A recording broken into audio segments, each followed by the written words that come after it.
Yeah, so pissed off, and Persians, they want to make an example of the people who defy them. So he does chop off Leonidas's head in the aftermath of the battle as a trophy.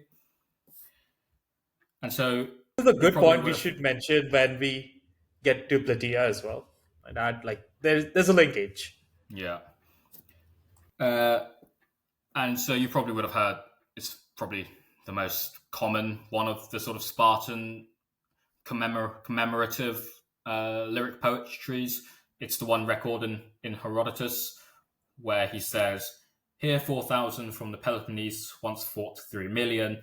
That description is for them all, but the Spartans have their own. Foreigner, go tell the Spartans that we lie here, obedience to their commands." And it's in the voice of all the fallen Spartan soldiers.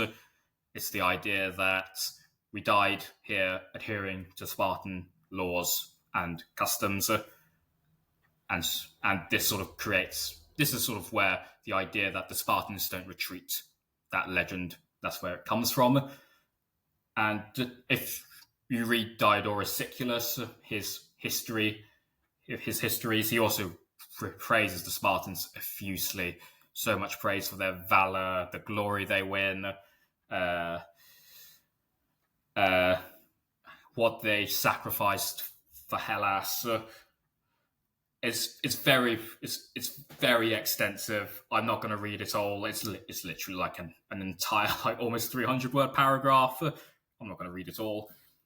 But beyond all of this praise and commemoration and the sort of Spartan mythology that's built up around the battle, I think it's worth ending on the fact that this is effectively a pretty serious setback for the Greek cause.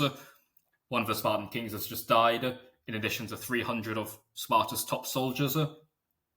The Greek alliance has now lost both Thessaly, Phocis, and now Boeotia, because the Thebans defect after the battle, because the Persians are able to march all the way into Attica. And And I'll just also just broadly take over the third day at the Battle of Artemisium as well. yeah, That was when the Persians also attacked in heavy force for the first time. They tended to be like more scouting expeditions, thinking the Greeks are going to cover.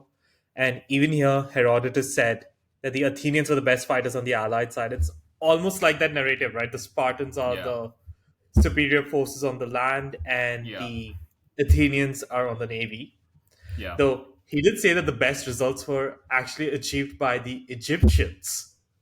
yeah, And both sides did lose almost an equal number of ships that day, which would have been about 50, 60 ships. But the Persians had enough numbers. They had 1,200 triremes. The yeah, Greek contingent at the start of this battle was less than 300. So it's yeah, catastrophic that way. yeah, And I think once they got word that the Greek army holding the pass of Thermopylae was, they had withdrawn or had perished, they're like, okay, we need to retreat because there's yeah, absolutely no point of being here, because it was a dual strategy that was yeah, important. yeah. So, not only as Plan A, which is hold the Persians in Thessaly, that never came about. Plan B was the holding them at Thermopylae and Artemisium. That plan has now fallen apart, and so the Greeks are now on Plan C, which leads to the Battle of Salamis. And I'm going to just finish off by sort of uh, we've Before you heard about just how do, this, yeah, I'll just say maybe we could just talk a little bit of the losses. According to Herodotus, around 4,000 Greeks were casualties, though it's up for debate whether the 1,000 Phocians who were guarding the mountain pass were actually killed, yeah, or were they just fled, right? Because casualties is also inclusive of that. Whereas the Persians lost between 20 to 30,000 men defending yeah, that, taking the pass. No doubt, most of them coming on the first day, and their immortals actually took a beating.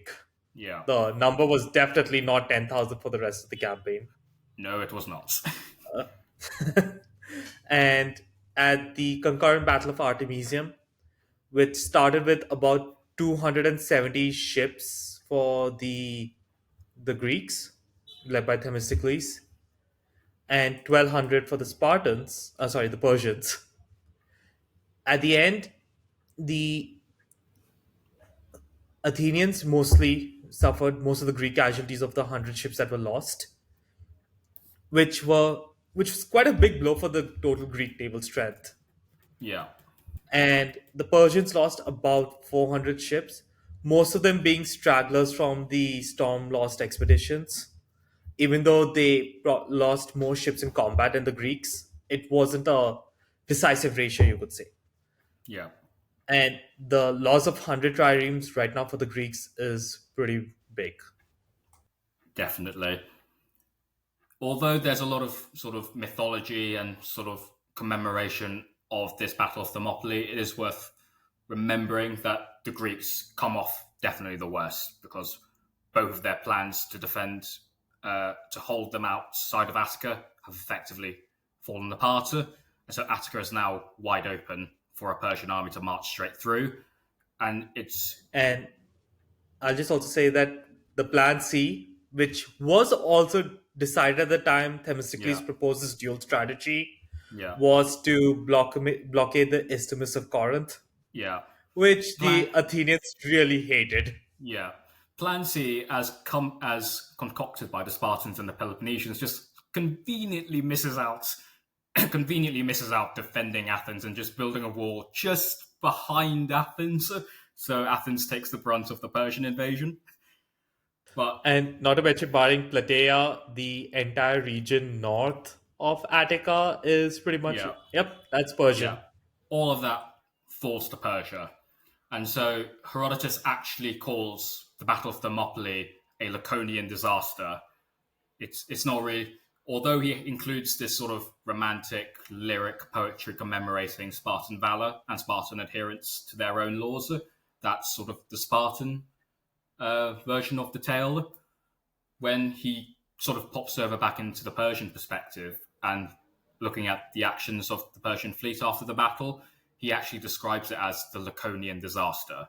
So this is very much a massive setback for the Greek cause, but it's not the end of the And war not to yet. mention, the decision of the fallback is going to have a pretty intense debate in the upcoming weeks between Athens and the other states, because it's not only going to be Sparta that's on the opposite side of this equation, but Yeah. that's definitely something we need to talk about as Salamis. Well, all right. I am so glad that you all did the heavy lifting. I barely got to even pitch in this one, but this was awesome to Next time, hear. Craig.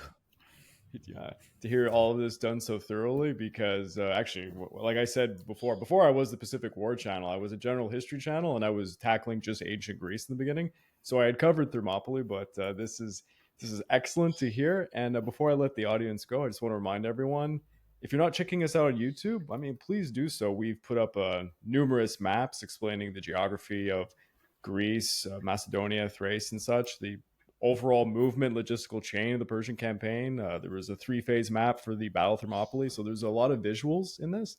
And if you'd like to further support the channel, please consider checking out the YouTube membership or my Patreon account at www.patreon.com/the Pacific War Channel. By joining either of these, you get access to an exclusive podcast series, early access to all the content I make, and voting rights for the subjects I will tackle next. But a big thanks to our guest, Daniel. You knocked it out of the park again, and I'm really excited for Salamis. Yep, always a pleasure. And I actually did my A level Greek on the Battle of Salamis, Herodotus's account of it. So it's a little blast from the past. So, you heard trip it down here, memory audience. lane for you. Yeah, And I do admit, I love the Battle of Salamis way more than Thermopylae and Plataea personally. It's more interesting to me. And definitely, to me, the Battle of the Greco-Persian Wars. Not even Marathon also comes close.